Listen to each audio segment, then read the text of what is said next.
আমাকে একটু দেখেন, অনেকে দেখতে পাচ্ছেন না, এটা আমার মুখে যেটা আছে দাড়ি, দাড়ি দেখে আমাকে আনস্মার্ট লাগতেছে নরসিংদীর ভাইয়া? তো কোন আনস্মার্ট লাগতেছে ভাই? না, আনস্মার্ট দাড়ি রাখলে লাগে না। অনেক মেয়েরা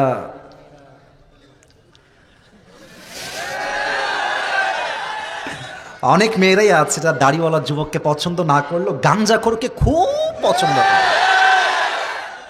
আছে না নাই? বলো বলো বলো বলো। আচ্ছা, মেয়েদের রুচি আসলে তো খারাপ কেমনে হয় আমি বুঝি না, আমি বুঝি না, বুঝি না। একটা সৎ ছেলে, নামাজি ছেলে, চরিত্রবান ছেলে, পাঁচ ওয়াক্ত নামাজি ছেলে পছন্দ হয় না, কোথাকার কোন টিকটকার গাঞ্জাখোর ওইটার সঙ্গে বিয়ে করে পালিয়ে যায়। এবার বলেন তো, যেই মেয়ে নবীর সুন্নাহের দাড়ি রেখে বিয়ে করতে চায় না, সে কি ভালো মেয়ে না খারাপ মেয়ে? তোমরা কি বলবা জানো? এটা এবার মাইন্ডে নিও না, আপনারাও মাইন্ডে নেবেন না। আমি আশা রাখছি এখানে সব মেয়েদের, সব মায়েদের পজিটিভ চিন্তা করতে হবে। Your thinking should be positive. আমি পজিটিভ ভাবলাম যেখানে প্রত্যেকটা মেয়ের দাড়ি পছন্দ। এবার শোনো, যেই মেয়ে তোমাকে বলবে যে এটা পছন্দ হচ্ছে না, একটু কেটে ফেললে আমি আপনাকে বিয়ে করব, দাড়িওয়ালা যুবককে আমি বিয়ে করতে চাই না, পারবো না, তো তুমি তো নরসিংদীর ছেলে, কাউকে ভয় পাওয়ার কোনো প্রয়োজন তোমার নাই। তুমি বলবো আপু একটু সাইডে আসেন, 1 মিনিট কথা বলবো, একটু একটু। তো আপু যখন সাইডে আসবে, এটা উইথ ডিউ রেসপেক্ট, ইজ্জত কি বাত হ্যায় মেরে দোস্ত, ইজ্জত তো জরুর করনা হোগা, সম্মানের সাথে বলবা যে আপু আপনার যেহেতু দাড়িওয়ালা পছন্দ না, তো আমার মনে হয় আপনার জন্য বিটিএস এর হিজড়া সবচেয়ে বেশি পারফেক্ট হয়। আমার কথা একটা ভাই, যেই মেয়ে তোমাকে দাড়ি রেখে বিয়ে করতে চাইবে না, সেই মেয়ে তোমার বউ হওয়ার যোগ্যতাই রাখে না। এবার বলেন তো, আমার নবীর মুখে লম্বা লম্বা চাপ দাড়ি ছিল কি ছিল না? আমার নবীর মতো সুন্দর এই তল্লাটে আর দ্বিতীয় কেউ কি হতে পারে? চাঁদের চেয়ে সুন্দর তুমি, নবী আমার কামলি হিওয়ালা, দো জাহানের বাদশাহ তুমি, প্যারা নবী সাল্লে আলা, দো জাহানের বাদশাহ তুমি, প্যারা নবী সাল্লে আলা, চাঁদের চেয়ে সুন্দর তুমি, নবী আমার কামলি হিওয়ালা। সুবহানাল্লাহ পড়ো সবাই। 3 নাম্বার প্রশ্ন হবে, ওয়ামা দীনুক, আমাদের ধর্মের নাম কি? প্রাউডলি বলেন সবাই, নাম কি? আরে আমি অহংকার নিয়ে কোন নাম কি? আমাদের ধর্মের নাম ইসলাম বলেই ভারতের সাংবাদিকদেরকে আমরা ছাড় দিয়ে চলি না। এই সমস্ত সাংবাদিকদেরকে সাইজ করতে নরসিংদীর যুবকরাই এনাফ হয়ে যাবে। কি বলে বাংলাদেশে থাকবে না, বলে চট্টগ্রাম নিয়ে নিবে, তারপরে ফেনী নিয়ে নিবে। তা আমি ওকে বলবো, বেটা নিতে হলে তো তোকে আসতে হবে, আয় বাংলাদেশে আয়, সাহস থাকলে আয়। এই দেশের প্রত্যেকটা ইঞ্চি মাটি তাজা রক্তের বিনিময়ে শহীদ করা হয়েছে আমার যুবক ভাইরা। এটা স্বাধীন করেছি রক্তের বিনিময়ে আমরা। অতএব আসলে কি জানেন, একে দেখলে আমার সাংবাদিক কোনোভাবেই মনে হয় না, মনে হয় এই মলম বিক্রেতা সম্মান হয়ে যায়। একে দেখলে মনে হয় গুলিস্তানে জাইঙ্গা বিক্রি করলে বেশি মানাবে নরসিংদীর ভাই। আল্লাহ এদেরকে হেদায়াত দান করুক, পড়েন সবাই আমিন। এবার হবে 4 নাম্বার প্রশ্ন। ফেরেশতা বলবে, আরে তুমি তো একটাও আটকাও না, ওয়ামা ইলমুক, তোমার জ্ঞানের উৎস কোথায়? আমরা বলবো জ্ঞানের উৎস হচ্ছে আল কোরআন। সুবহানাল্লাহ পড়েন সবাই। এবার সবাই 2 হাত তোলেন, সবাই সবাই 2 হাত তোলেন।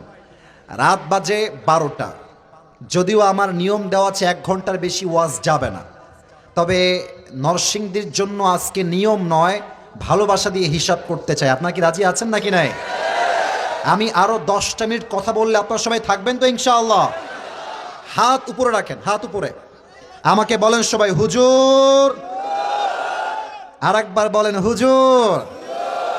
আমরা নরসিংদীর সন্তান, আপনাকে ওয়াদা দিলাম, দোয়া না করে আমরা কেউ বাসায় ফিরে যাব না। 2 হাত দেখতে চাই, ফিরে যাব না। বলেন সবাই ইনশাআল্লাহ। হাত নামান। এখন যারা দাঁড়িয়ে আছে, বসে আছে, তারাই হচ্ছে আমাদের আসল ভালোবাসার মানুষ। যারা বাদাম খেতে এসেছিল, আসিফ হুজুরকে সচক্ষে একবার দেখার শখ ছিল, তারা সব বিদায় হয়ে গেছে। এখন যারা বসে আছে আসল নবী প্রেমিক তারা বসে আছে এখন, ঠিক কিনা বলে? আমি জাস্ট 3টা পয়েন্ট বলেই শেষ করে দিব। পরকালের জীবনটাকে আল্লাহ তাআলা মোট 3টা ভাগে ভাগ করেছেন। এক, if you believe in life of hereafter, then you must have to believe in on the day of resurrection. যে পরকালে বিশ্বাস রাখে তাকে এটা মনে প্রাণে বিশ্বাস রাখতে হবে, আমার যে মৃত্যু হয়ে গেল, কবরে যাওয়ার পরে আবার আমাকে নতুন জীবন দিবে একজন। আওয়াজ দিয়ে বলেন সবাই, তিনি কে? 2 নাম্বার হলো, যেই বান্দা পরকালে বিশ্বাস রাখবে সেই বান্দা মনে প্রাণে বিশ্বাস রাখবে আমি দুনিয়ার জমিনে চাই ছোট আমল করি কিংবা ভালো আমল করি, প্রত্যেকটা আমলের জাররা জাররা হিসাব নিবে একজন। আওয়াজ দিয়ে বলেন সবাই, তিনি কে? আপনাদের টিনের বাসা আছে? কার কার একটু হাত তুলবেন তো। টিনের বাসা আছে? টিনের বাসা, মাশাআল্লাহ, হাত নামা। আমার তো মনে হয় যারা এসেছি আমরা 90 ভাগেরও বেশি আমরা মধ্যবিত্ত পরিবারের সন্তানরা আজকের মাহফিলে এসেছি। আমার বাবা মাও টিনের বাসায় থাকে। দেখেন আমার হাত দেখেন, এইটা যদিও সামিয়ান, আমি বুঝতেছি এটা আয়াতের ব্যাখ্যা দিব। এটা হচ্ছে একটা টিন, নরসিংদীর ভাই, এটার নাম কি? আমার হাত দেখেন, দেখবেন যে টিনের বাসা যারা আছে, টিনের বাসা সকাল বাজে 8টা থেকে 9টা, রোদ উঠে গেছে, দেখবেন টিনের বাসার টিনে কিছু ছোট্ট ছোট্ট ফুটা থাকে, থাকে না? থাকে না? থাকে না? দেখবেন সকাল 8টা বেজে গেছে, 9টা বেজে গেছে, দেখবেন ফুটা দিয়ে কিছু ছোট ছোট ছোট ছোট আলো বের হয়, আর আলোর মাঝে কিছু ধুলা দেখা যায়। যায় যায় যায় আচ্ছা, এখন আপনি ভাবলেন যে এই ধুলারে আজকে খাইছি, বহু জ্বালাইছে আমার, আজকে ওরা ধরেই ছাড়। আপনি ধরার জন্য 1 হাত বাড়াইছেন, এমনি ধরছেন। আছে আছে আছে আছে, দেখা যায়, ধরা যায় না। ফামান ইয়ামাল মিসকালা যাররাতিন খায়রান ইয়ারাহ ওয়া মান ইয়ামাল মিসকালা যাররাতিন শাররান ইয়ারাহ। কিয়ামতের কঠিন ময়দানে বান্দা যদি ছোট্ট একটা শস্যের দানা পরিমাণ ভালো আমল করে থাকে, এইটাও ডান পাল্লায় ওজন হবে। বান্দা যদি ছোট্ট একটা শস্যের দানা পরিমাণ খারাপ আমল করে, এটাও আমল নামায় ওজন দিবে একজন। আওয়াজ দিয়ে বলেন সবাই, তিনি কে? এবার একটা হাদিস বলবো ঘটনা হিসেবে, and that is my last hadith in this chapter. আপনারা মাওলানা তারিক জামিলের নাম শুনেছেন? পাকিস্তানের বাসা, হ্যাঁ শুনেছেন। আচ্ছা, উনি কিন্তু আমাদের মতো স্টাইলিশ না, মানে আমরা তো বিভিন্ন রঙের জামা পরি, বাট উনি কিন্তু এরকম না। উনি অলওয়েজ ওই সাদা পায়জামা, সাদা পাঞ্জাবি, আর দেখবেন অলওয়েজ সাদা পাগড়ি থাকে মাথায়।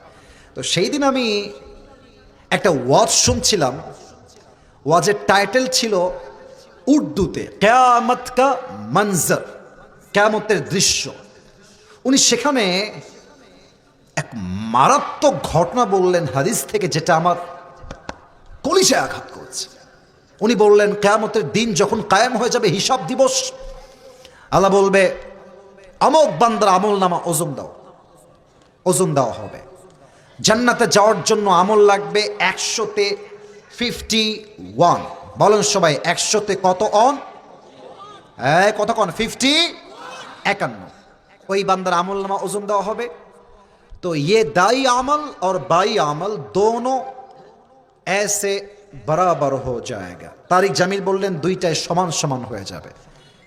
তো যুবকটা বলবে টেনশন নাই, কোন ব্যাপার না, আমার বাপ তো এখানেই আছে। বাপকে বলবো আব্বা मुझे बस एक अमल की जरूरत है, तुम मुझे एक अमल दे दो, मैं जन्नती हो जाऊंगा। আব্বা কে কইলে আব্বা আমার দিয়ে দিবে, নো টেনশন। আব্বার কাছে যাবে, अब्बा मैं तुम्हारा बेटा हूं, मुझे जन्नत में जाने के लिए बस एक আমল की जरूरत है। আব্বা একটা আমল দাও, তোমার ছেলে আজকে জান্নাতি হয়ে যাবে। আব্বা তার দিকে তাকাবে। মাওলানা তারিক জামিল বললেন, বাপ তাকিয়ে বলবে कौन हो तुम,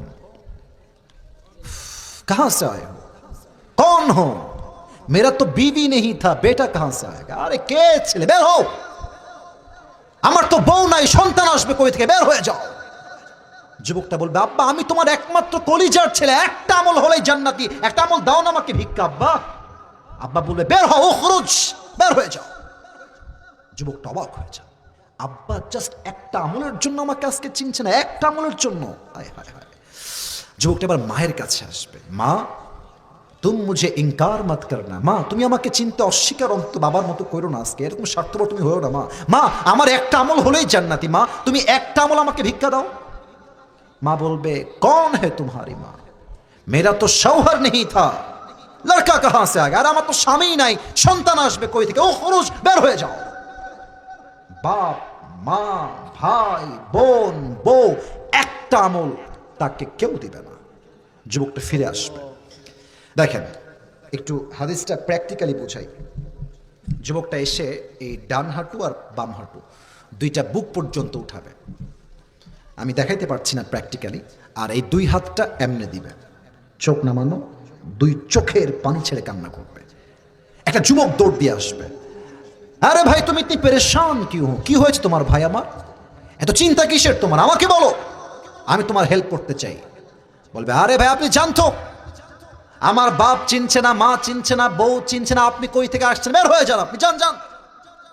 যুবকটা বলে ভাই মুঝে बताओ तो तुम्हें क्या चाहिए, हो सकता है कि मैं तुम्हारी मदद कर भी सकता हूं, বলো না কি লাগবে তোমার, আমাকে বলো। অনেক কাকুতির পরে বলবে ভাই मुझे जन्नत में जाने के लिए बस एक अमल की जरूरत है। भाई रे একটা আমল হলেই জান্নাতি, বাট বাপ মা ভাই বোন কেউ একটা আমল দিচ্ছে না। ওই যুবকটা বলবে আরে ভাই টেনশন की कोई बात नहीं है, मैं तुम्हें एक अमल दूंगा, আমি তোমাকে একটা আমল দান করব। আরেকবার কম সময় নরসিংদী সাউন্ড সুবহানাল্লাহ, অবাক হয়ে যাবে, হা করে তাকায় থাকবে, আরে ভাই तुम कौन होते हो मुझे एक আমল দেনে বলা, তুমি আমার একটা আমল কেন দিবা ভাই, তুমি কে, তুমি কি সত্যি দিবা না মজা করছো আমার সাথে? আরে ভাই আপনি নিবেন কিনা তাই কও।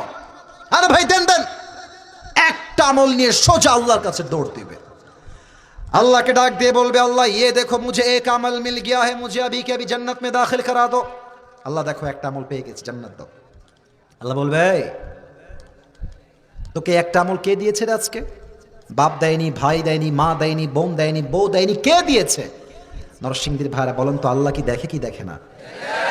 হ্যাঁ কে দিয়েছে তোকে বল।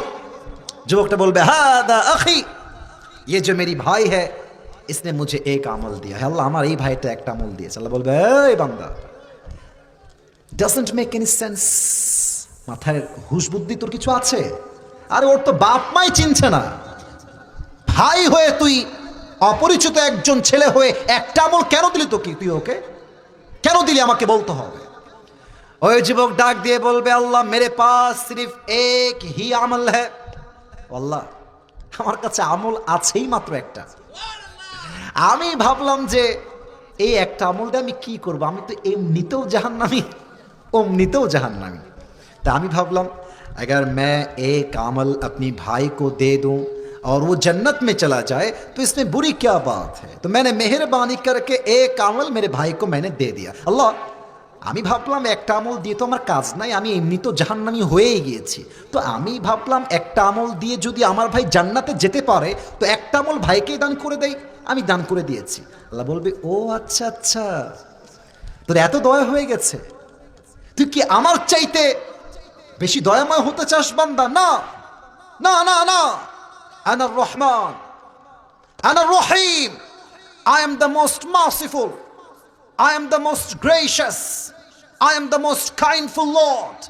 আমার মতো দয়াময় মায়াময় প্রভু আর কেউ হতে পারে না। आज तुझे एक अमल मिल गया है, 51 हो गया है, जा तू जन्नत में, मगर तू अकेले जन्नत में मत जाना, जिसने तुझे एक अमल दिया है तू भी जन्नत में जा, उसे भी साथ लेकर दोनों जन्नत में चले जा। আল্লাহ বলে বান্দা তুই একটা আমল পেয়ে তো 51 হয়ে গেছে, যা জান্নাতে। তবে মনে রাখিস তোর ভাইয়ের চাইতে আমি আল্লাহর দয়া আকাশ পরিমাণ বিশাল। যা তুই আজকে একা জান্নাতে যাস না, তুইও যা, তোর ভাইকে নিয়ে দুইজন জান্নাতে চলে যা। সুবহানাল্লাহ। হিসাব দিবসে আমল লাগবে 100-তে 51। লাস্ট আর একটা কথা বলবো আমার কলিজার টুকরা বোনদের উদ্দেশ্যে, যুবকরা যারা আছো ঠিক বেঠিক একটু হিসাব করে বইল, কারণ তোমাদের অনেক ঠিক বেঠিকে অনেকের গায়ে লাগতে পারে, একটু বুঝে।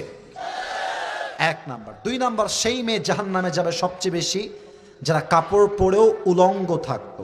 আমি অত বেশি ব্যাখ্যায় যাব না, আজকালকার উলঙ্গ হওয়ার জন্য ওয়েস্টার্ন ড্রেস পরা লাগে না, অনেক মেয়ে বোরকা পরেও আজকে উলঙ্গ থাকে।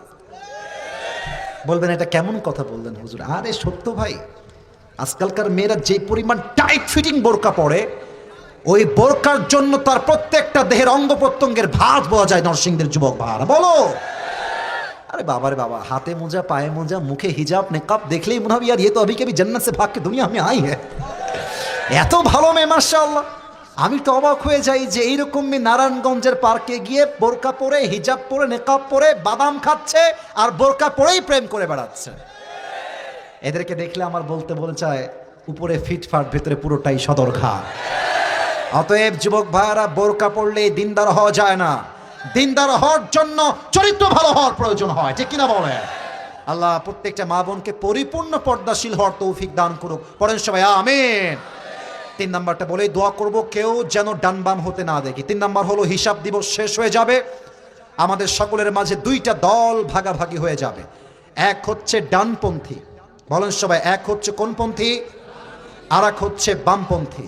আমরা সবাই বামে যাব না ডানে যাব? আগে আমাকে শিওর করেন, বামে না ডানে? কোরআন কি বলছে বলেই শেষ করে দেই। ফারিকুম ফিল জান্নাহ ওয়া ফারিকুম ফিস সাঈর। On the day of judgment, one group will enter in the paradise and another group will enter in the hellfire. এক দল যাবে জান্নাতে, আরেক দল যাবে জাহান্নামে। এবার বুঝে থাকলে উত্তর দেন, যারা জান্নাতি আর যারা জাহান্নামী, জান্নাতীর মর্যাদা আর জাহান্নামীর মর্যাদা আল্লাহর চোখে কখনো কি সমান সমান হতে পারে? পারে পারে পারে পারে লা ইয়াস্তাউই আসহাবুন নারি ওয়া আসহাবুল জান্নাহ, আসহাবুল জান্নাতি হুমুল Faizun. Allah says in this ayah, Suratul Hashr, the people of paradise and the people of hellfire, they are not equal ever. The people of paradise, ashabul jannati humul faizun, they are gain the ultimate success in their own lives. Allah Ta'ala বলছেন যারা জান্নাতি আর যারা জাহান্নামী তারা কখনো সমান সমান হতে পারে না। যারা জান্নাতি তারাই হচ্ছে আল্লাহর চোখে সবচাইতে সফল মানুষ। পড়েন সবাই সুবহানাল্লাহ। এবার একটা ওয়াদা আল্লাহর সাথে করে দোয়া হবে। সবাই 2 হাত তোলেন, সবাই 2 হাত তোলেন আল্লাহর সাথে। এটা আমার সাথে না, সবাই 2 হাত তুলবেন। আমি সবাইকে বলবো চোখটা একটু উঁচু হবে আল্লাহর দিকে, মনে হবে আপনি আল্লাহর দিকে তাকিয়ে কথা বলছেন। বলেন সবাই আল্লাহ। আর একবার আল্লাহকে ডেকে বলেন সবাই, বলেন আল্লাহ। আজ এই নরসিংদীর জমিন থেকে তোমার, একটু জোরে বলেন, তোমার শাহী দরবারে দিল থেকে তওবা করলাম। ও আল্লাহ, তুমি আমার জীবনের সব গুনাহ মাফ করে দাও। একবার পড়েন তো সবাই আমিন। ওয়াদা আরেকটু বাকি আছে, বলেন সবাই ও আল্লাহ। আবার বলেন ও আল্লাহ, তোমার কাছে দিল থেকে ওয়াদা দিলাম, কথা দিলাম, শপথ করলাম, আমি অতীতে যে গুনাহ করেছি আগামী ভবিষ্যতে আমি সেই গুনাহগুলো কখনো আর করব না। একটু হাতটা নাড়িয়ে বলেন করব না। আর একবার বলেন করব না। বলেন সবাই ইনশাআল্লাহ। হাতটা আর একটা দোয়া পড়ে না, পড়েন সবাই দিল থেকে আস্তাগফিরুল্লাহ। না, আওয়াজটা সব দিক থেকে প্রপারলি আসে নাই। পড়েন সবাই আস্তাগফিরুল্লাহ। পড়েন সবাই আল্লাহুম্মা গফিরলি।